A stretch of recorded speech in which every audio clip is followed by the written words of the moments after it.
Hello viewers, আসসালামু আলাইকুম। আজ চলে এসেছি খুবই মজাদার একটি পুডিং রেসিপি নিয়ে।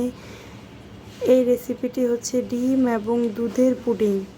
খুবই মজাদার একটি পুডিং। তো চলুন আমরা শুরু করে ফেলি। প্রথমে আমি চুলোয় একটি পুডিংয়ের পাত্র বসিয়ে তাতে 3 টেবিল চামচ চিনি দিয়ে দিয়েছি।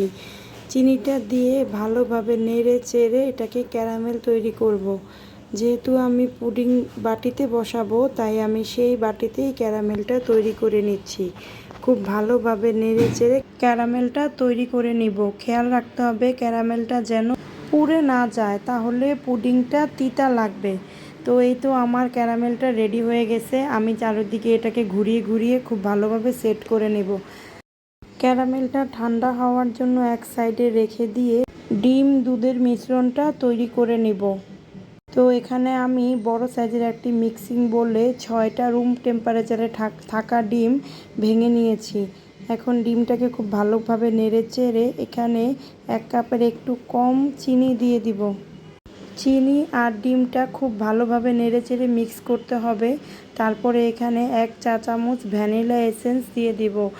কেউ চাইলে অন্য কোনো ফ্লেভার ইউজ করতে পারেন। আসলে এই ফ্লেভারটা ইউজ করা হয় সাধারণত ডিমের গন্ধটা যেন না লাগে সেজন্য। তারপর আমি এটাকে খুব ভালোভাবে নেড়ে চেড়ে আগে থেকে জাল করে রাখা 1 লিটার দুধকে 2 কাপের মতো জাল করে কমিয়ে সেই দুধটা একটু হালকা কুসুম ঠান্ডা করে আমি এখন ডিমের সাথে মিলিয়ে নিচ্ছি।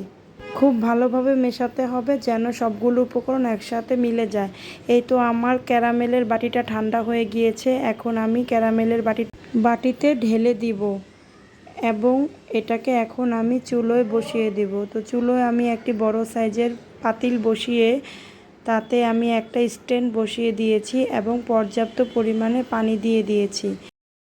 পুডিংয়ের বাটিটার ঢাকনা দিয়ে দিব এবং পাতিলেরও ঢাকনা দিয়ে ঢেকে রাখবো 2 থেকে 3 ঘন্টার জন্য। তো এই তো 2-3 ঘন্টা পরে হয়ে গিয়েছে আমার পুডিং। একটা টুথপিক অথবা একটা কাঠি দিয়ে চেক করে নিতে হবে নিচ থেকে সুন্দরভাবে পুডিংটা হয়ে গেছে কিনা। যদি কাঠির গায়ে না লেগে থাকে তাহলে বুঝতে হবে পুডিংটা একদম পারফেক্ট হয়ে গিয়েছে। এটাকে আমি নর্মাল ঠান্ডা করে ফ্রিজে রেখে দিয়েছি 2-3 ঘন্টার জন্য। তো এখন ফ্রিজ থেকে বের করে আমি কেটে দেখাচ্ছি। ভিডিওতে দেখানো নিয়ম অনুসারে পুডিংটাকে খুব ভালোভাবে প্লেটে ঢেলে সার্ভ করতে হবে যেন কোনোভাবেই ভেঙে না যায়। তো একটা নাইফের সাহায্যে আমি চারো সাইড ছাড়িয়ে এটাকে এখন একটা প্লেটে সার্ভ করে দেখাচ্ছি। খুব আস্তে আস্তে যত্ন সহকারে এই কাজটি করতে হবে। খুল যা সিনসিন আমার জাদুর বাটি থেকে আমার এখন খুবই মজাদার একটি জাদুর পুডিং বের হয়েছে। আর এমন জাদুর এবং খুবই মজাদার পুডিং যদি আপনারা ঘরেই তৈরি করে খেতে চান তাহলে অবশ্যই আমার রেসিপি ফলো করতে হবে এবং আমার পেজকে একটা ফলো দিয়ে রাখতে হবে আরও মজাদার রেসিপি পাওয়ার জন্য। তো এই তো আমি কেটে এখন সবাইকে সার্ভ করে দেখাচ্ছি। দেখুন কত সুন্দরভাবে আমার পুডিংটা তৈরি হয়ে গিয়েছে এবং খেতে যে কতটা ইয়াম্মি হয়েছে যা আপনাদেরকে বলে বোঝাতে পারবো না। বাসায় অবশ্যই আপনারা ট্রাই করবেন, তাহলে বুঝতে পারবেন যে আসলেই রেসিপিটা কতটা মজাদার এবং খুবই সুস্বাদু হয়েছে।